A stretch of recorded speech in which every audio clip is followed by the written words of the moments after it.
Welcome back to the Deep Dive. Today we are taking a look at a really pivotal figure in religious history, the prophet Samuel. Right. And if you're familiar with the Old Testament narrative, you probably see Samuel as this reluctant, old guard leader. One who tried to hold back the tide, yeah. Exactly. He eventually gives in and, appoints Israel's first king, Saul. But that's not the full story, is it? Not even close. That narrative, the story of the reluctant prophet, it's the standard textbook reading, and it's deeply flawed. The material we're looking at today suggests he was anything but reluctant. So what was he then? He was a strategic mastermind. A leader on the level of Moses who developed and executed this meticulous 50-year grand strategy to establish the monarchy on purpose. 50 years, wow. That timeline just reframes everything. So we're not talking about some emergency reaction because people started complaining. No, this was a multi-decade plan, and the goal wasn't just fixing local politics. The sources we have claim this is all designed to complete the 500-year era of the judges and launch something new. A new system with a global scope. A huge scope. It's often called the Second Round Mission, and this mission, it required a stable political structure. That meant a king. Samuel understood that a mission of this magnitude just had to be error-free. So he couldn't just force it on them. No, he couldn't coerce them. He had to prepare them for the shift. Okay, so that's our mission for this deep dive. We're going to unpack how Samuel, over 5 decades, turned this massive vision into a concrete political reality. Let's start with the preparation. Well, first, we have to admit it's hard to interpret these ancient documents. The language is often deceptively simple, so it's really easy to miss the operational details buried inside. And the biggest detail is that 50-year commitment you mentioned. That's the one. The sources are clear that Samuel spent half a century on what were basically nationwide circuit lectures. So this wasn't passive management.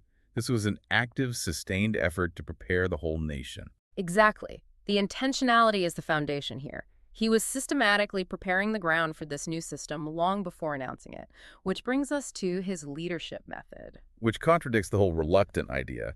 The traditional view is just that the people demanded a king, and he, begrudgingly gave them one. Right, and that view is just incomplete. Our reading suggests Samuel used a highly sophisticated method we could call induction, or strategic guidance. Like a teacher. Exactly like an incredible educator. They don't just use their authority to force a conclusion. They guide the student, through questions and processes until the student arrives at and desires the intended conclusion on their own.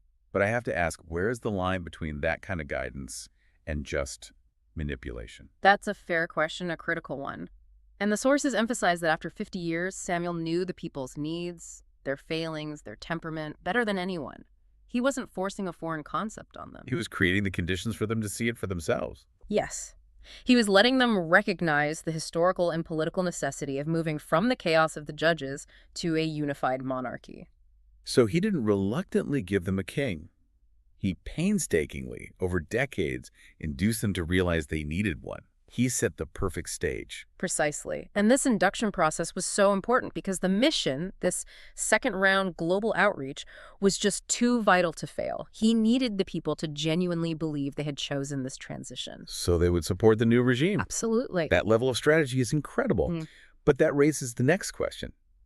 If the fate of this entire new structure rested on the first king, how did he pick the absolute right person? This was all driven by strategy and, spirituality. It wasn't a snap decision. The selection was the culmination of his 50 years of planning and intense prayer. So he prayed until he got an answer. He prayed until he received the divine assurance. I will send the person you seek to you. This wasn't some random miracle. It was the result of a deliberate, focused search for very specific criteria. And this is where the story gets almost comical. Because the future King Saul wasn't waiting for some grand vision. No, he was out looking for lost donkeys. Lost donkeys. This is what the material calls God's high-level method. The universe was literally orchestrated to bring the right person to the right place at the right time. Saul wasn't looking for Samuel. His dad sent him to find runaway donkeys. So runaway livestock leads to a kingdom. What was important about the search itself? Saul didn't give up. The text really highlights that he searched relentlessly for days, covering all directions. It showed incredible tenacity, persistence. Qualities you want in a leader. Exactly. And the search only ended when his servant suggested, basically as a last resort, hey, let's go ask the man of God, Samuel. Maybe he can help us find the animals. So God makes sure the future king shows up on the prophet's doorstep, demonstrating the exact tenacity needed at the precise moment Samuel happens to be home from his travels. It's precision timing. But his tenacity was only one piece of the puzzle. What was more important was his vocation. What did God see in Saul beyond just, a guy who was good at looking for donkeys? He was a farmer, wasn't he? A plowman. Even more specific than that, the text describes him as a gaioso plowman. Now, that term means he plowed using two powerful oxen, two bulls, harnessed together. That sounds difficult. It required tremendous physical strength, high skill to keep them aligned, and crucially, it was intense, humble labor. This was seen as grunt work, something beneath a prominent family's son. So the key principle Samuel was looking for wasn't royal blood or charisma, it was character. Yeah. Character forged in hard, humble labor. That's it. The sources are extremely clear on this. People who think small, humble tasks are beneath them are completely unsuitable for God's larger, world-changing work. We see that pattern elsewhere too, right? All over the place. Moses was tending sheep, David was in the fields, Elisha was literally called while working a double ox plow. True leadership prep happens in the small, difficult tasks. Okay, so Samuel sees these qualities in Saul: tenacity, strength, humility. But he doesn't make a big announcement. No, that was the next strategic move. He secretly performs the anointing, which is like the ritual installation of the king, and then commands Saul not to tell anyone. The plan had to stay secret. Until the public was ready for the confirmation. Right. The selection is done, but the people haven't accepted it. And Samuel knew there would be tribal opposition, especially to a king from the small tribe of Benjamin. So he needed unquestionable public validation to get over that political hurdle. And he secured that through religious delegation. He used a public ceremony of drawing lots to select the king. Even though he already knew the outcome. Of course. But by delegating the choice to God through this lottery, he guaranteed public acceptance. It looked fair. It removed his own political influence and made the choice seem truly divine. But even after the lots picked him, Saul was, he was still humble. He was nowhere to be found. When the lots narrowed down to him, he'd hidden himself, literally among the baggage, under the chariot wheels. He genuinely believed, I am not fit to be king. And that humility, which could look like weakness, actually becomes a huge asset when the crisis hits. And it hits immediately. While the nation is busy arguing about their new king, the Ammonite king Nahash lays siege to a town, Jabesh Gilead, and he gives this horrific condition for surrender. Removing every man's right eye. Just barbaric. And Saul, true to his character, is still out working as a plowman when he hears the news. His response isn't political, it's this fierce moral conviction. He just says, I cannot let this pass. And he acts decisively. He uses the most potent symbol he has, his own labor, to call the nation to arms. Tell us about the oxen incident. It's an incredibly visceral moment. He takes the two bulls he uses for plowing, slaughters them, cuts them into 12 pieces, and sends those pieces throughout all of Israel. And the message was? The message was absolutely clear. Anyone who fails to answer this call to arms will have their own oxen treated this way. Wow. That transforms the humble symbol of his old life into the uncompromising symbol of his new authority. I mean, that's brilliant psychology. And it was incredibly effective.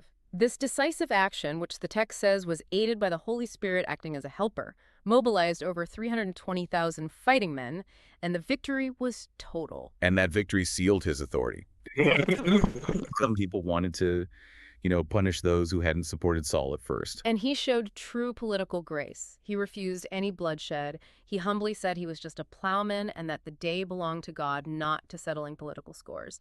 And that quiet humility, combined with his fierce capability, it solidified his authority across all the factions. Okay, so the system is launched. Yep. The king is chosen, validated. Samuel now needs a grand ceremony, and he chooses Gilgal. Why there? Why was that location so important? Gilgal had immense historical weight. It was the very first place the Israelites camped after crossing the Jordan into Canaan. It marked the start of the first conquest. So by choosing Gilgal, he was signaling a restart. Exactly. It symbolized the official launch of the second round mission, moving the nation beyond that local conquest toward the broader global goal. Samuel gives his big address there, which is often seen as, his retirement speech. But it wasn't. The sources argue it was really an inauguration sermon. First, He publicly clears his name of any corruption, says he never even took a goat kid as a bribe to keep his moral authority intact. And then he rebukes the people. He does. He calls them out for their past failures and their flawed demand for a king, but clarifies that while they asked, this new kingship was established and validated by God. And his most crucial promise was that he wasn't leaving. Precisely. He didn't say goodbye. He pledged, "I will not commit the sin of ceasing to pray for you." This was a commitment to keep actively guiding the king and the people.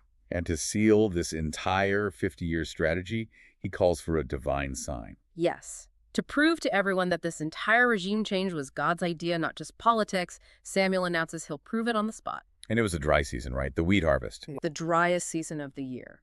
Rain never falls. And he prays, and immediately thunder and pouring rain just descend from the sky. The psychological impact must have been total. It was overwhelming. It confirmed God's endorsement of the entire long-term strategy of Saul of the new mandate, and the people swore total obedience to both Samuel and their new king. The second round was successfully launched. What really stands out to me is how this reading just transforms Samuel from a reluctant figure into this visionary political genius. This wasn't resistance, it was orchestration. That's the primary shift, and the material reminds us that these texts, they deal with the biggest and most critical problems of their age. If Samuel approached his world-changing mission with 50 years of planning and selection criteria based on finding lost donkeys and, strategic communication with plowing oxen, there's a fundamental lesson there. That raises a really important question for you listening right now. If a mission of that magnitude required such meticulous dedication to foundational things, like Saul's skill in hard, humble labor, what small, seemingly insignificant tasks in your own life might you be overlooking? Right. What dedication to the foundational, unglamorous plowman work is actually the crucial preparation for that much larger opportunity you're waiting for? That connection between faithfulness in the small task and readiness for the big job, that's the enduring message. We all tend to wish for the crown, but Samuel was focused entirely on who was capable of handling the plow. Absolutely. Think about your own plowman tasks today.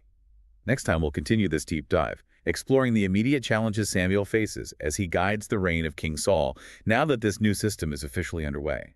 Thanks for joining us for the deep dive.